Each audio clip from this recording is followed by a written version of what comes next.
Army 2026. They are coming off a 7-6 season. Played Navy very close in that game to end the season, but can they take the next step? Get back to a double-digit win season. This video will take a look at Army's roster, their coaching staff, overall health of the program, and give a prediction at the end of the video based on their schedule. Here's where Army ranks in terms of total recruiting. They're towards the bottom, like most of the Armed Force academies. You're typically dealing with 2 stars, 0 stars. It's just what happens. These are not your typical recruiting teams. You also have problems with retention, and it has nothing to do with the transfer portal. With Army, Air Force, Navy, you just get kids sometimes that stop playing. That's no different here. It's almost not worth looking at because this is a development school more than anyone else really in the country. And you can say that for Army, Navy, and Air Force.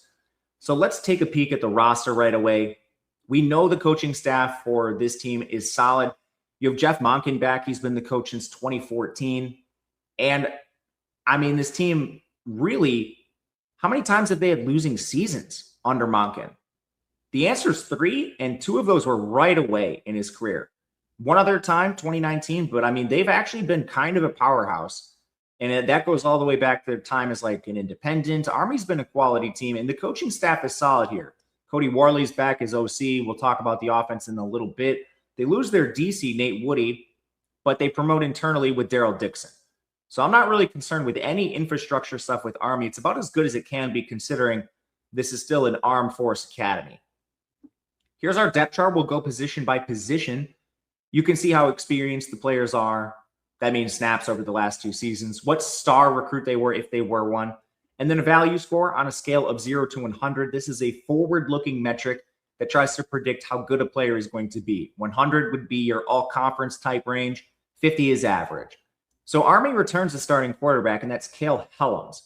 He fits the Army offense very well. This is a guy that rushed for over 1,200 yards and 18 touchdowns while taking just 6 sacks. Yes, that's an 11% pressure to sack ratio. When he feels pressure, really athletic, able to evade it, get yards on the ground with his legs.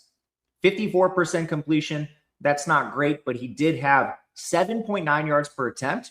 Pretty good. 11 big-time throws. 6 turnover-worthy plays. He is not a 0 with his arm. Now, he's not good, but we've seen editions of Army's offense where their quarterbacks are complete zeros through the air. Having even at least the ability to complete a forward pass is positive. We have Army ranked as the 2nd quarterback room in this conference, and a lot of that is just predicated on Helms. They don't really have any experienced backups worth noting. Bryson Luter is a 2-star, is what it is. Wide receiver is also not a position they use a lot, typical of Armed Forces.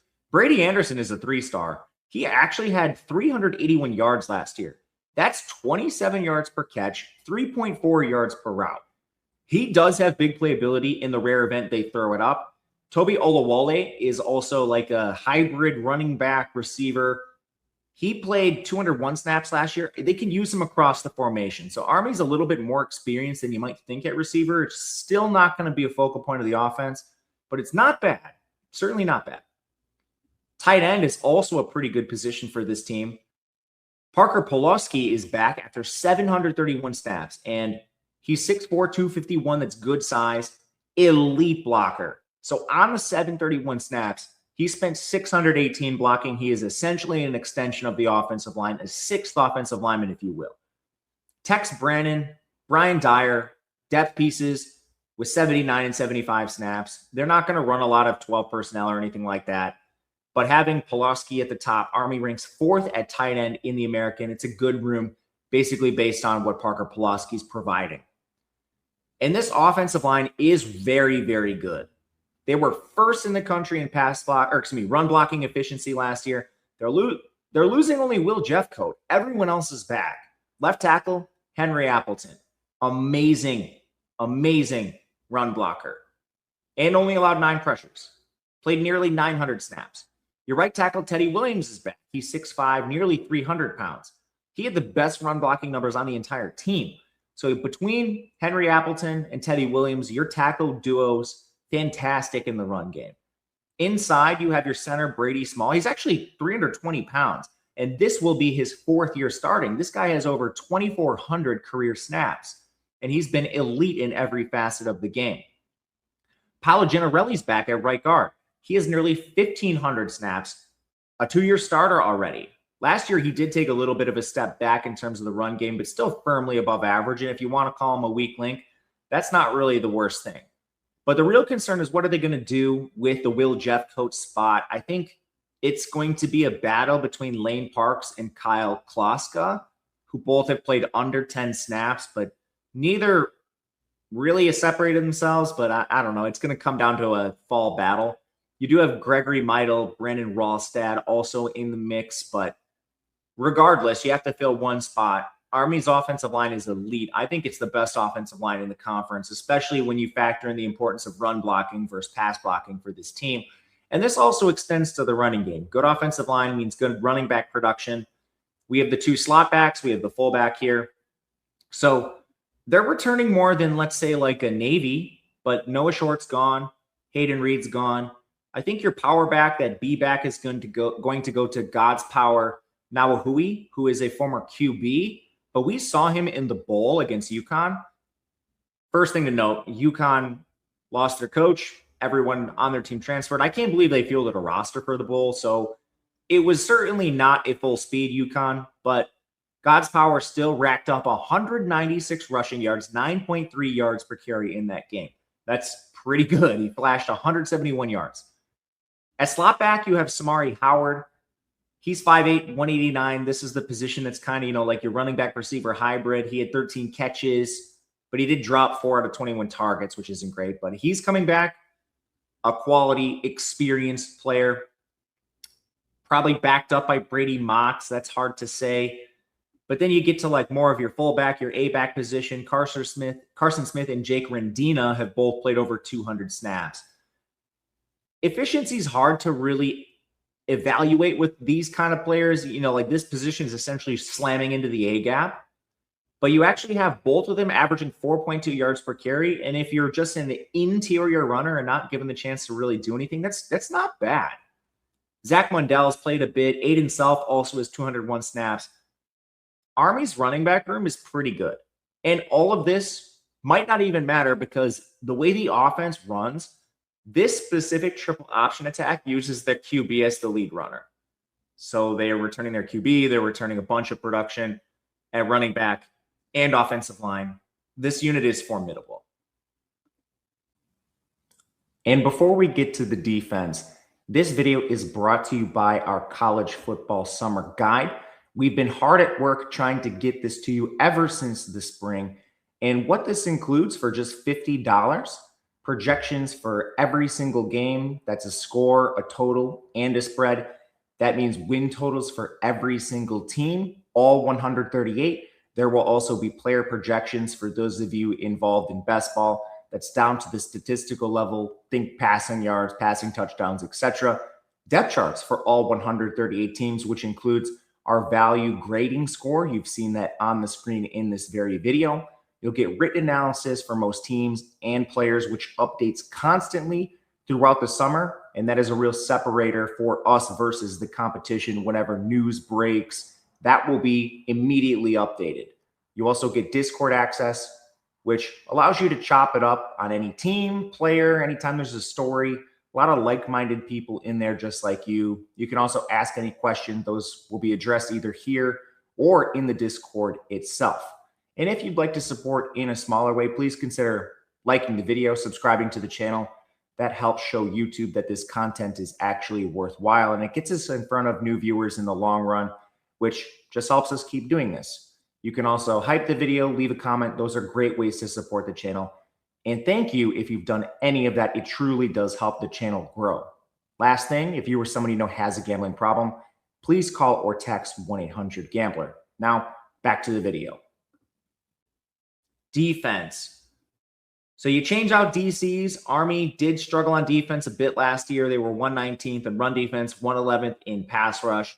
Eric Ford is gone off the edge, but Jack Boosum is back, and he was pretty good last year. 8 tackles for loss. He had 25 pressures and 4 sacks.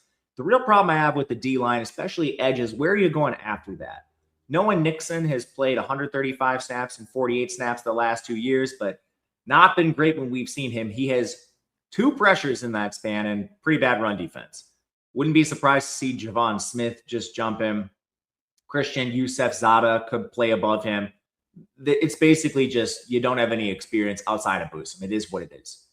Inside, you lose Jack Latore and Jacob Tuioti, but they do have Cody Harris Miller back, who 309 snaps last year. He's played over 500 in his career.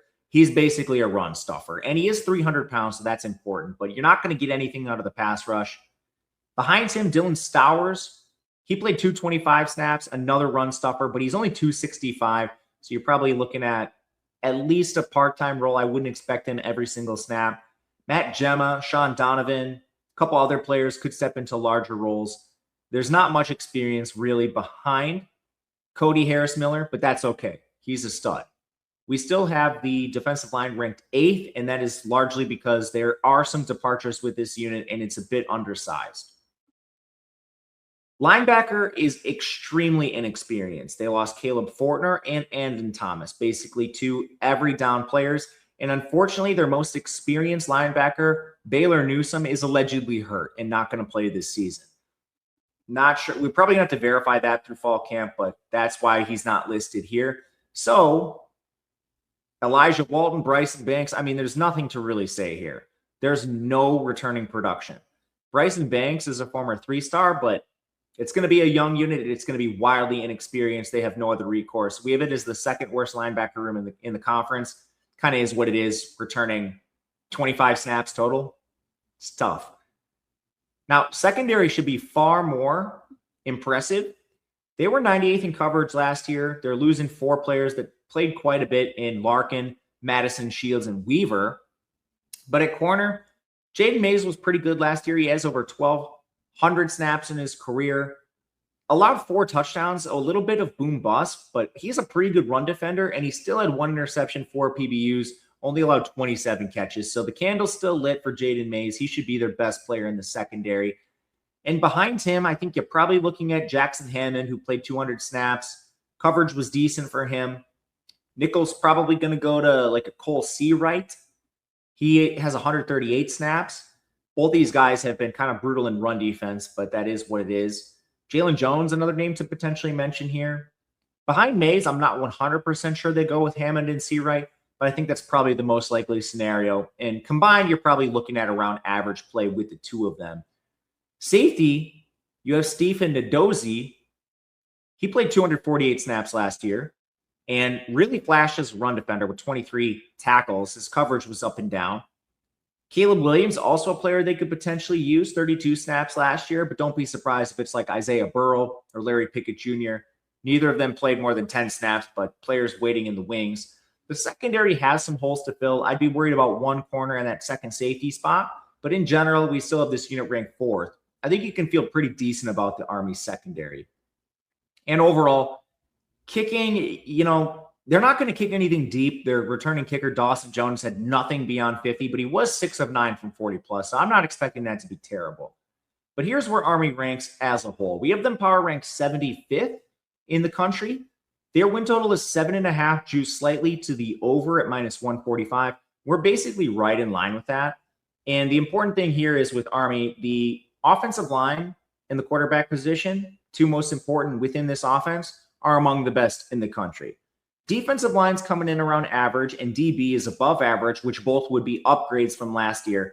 And Army finished 7-6 last year. We're looking at roughly a win total in that ballpark, and I'm a bit more optimistic than that. And part of the reason is the schedule's not as difficult as some other teams, even like a Navy. So again, we have the Army-Navy game listed under the week 1. Should have a dash there, but I won't change it now. It's just hard for me to format and put it at the end. Disregard. Anyway, it's the last game of the year, not the first, but we have Army projected as a slight favorite. They get a cupcake in Bryant, and then the schedule has a bunch of the bottom of the conference and some easier non-con games too. Whereas like a Navy's playing everyone at the top, and they also have a Notre Dame. So you do get South Florida, that's tough, but Temple, that one's winnable. Louisiana Tech's a winnable game. Tulane is down this year. Florida Atlantic is kind of tough, but that game's at home for you. Your road game's Tulsa, Memphis. That's probably your hardest stretch. And then you do play Air Force coming off, that's your 7th straight game, but you're also at home. So you don't have to play that game at any sort of elevation. You close with easier games against East Carolina and Rice. East Carolina lost almost everyone on their team, and Rice is also running a version of the option. That game is on the road, so it could be tricky. But all this to say, the schedule, when you compare like an Army and a Navy, Army's schedule is far easier. So it's not one we show any value on. Again, with the juice at minus 145, we're basically right in line with this. But I'm going to be looking to place some Army pretty early in the season. Maybe even as soon as, like a South Florida with a brand new coaching staff in week 2. Good luck preparing for the triple option in that game. Now, Army will be on their 3rd straight game. It'll only be South Florida's 2nd. So worth noting, or excuse me, that already tripped me out. With Navy, this is not the week 1 game. It's the week 0. But anyway, they're coming off a game against Bryant. So you can prepare for South Florida in that spot. But anyway, long story short, Army's a team we are optimistic on this season.